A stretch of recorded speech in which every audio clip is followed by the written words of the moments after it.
Agar ortiqcha vazn yig'ilib, qon bosimingiz ko'tarilib ketayotgan bo'lsa, limonli choy iching. Tez shamollab, tanada yallig'olanish bo'lganda zanjabilli choy iching.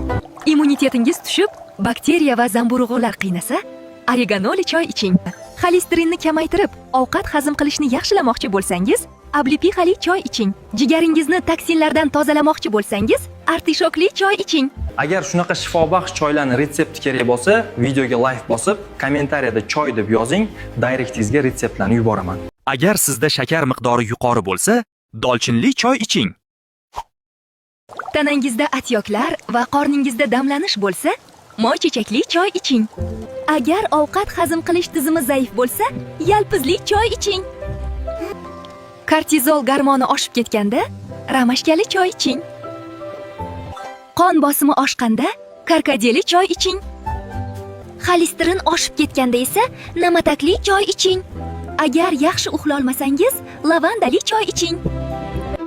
Like bosib tanishlarga yuboring. Ular ham bizni nima uchun ichish kerakligini bilib olishsin.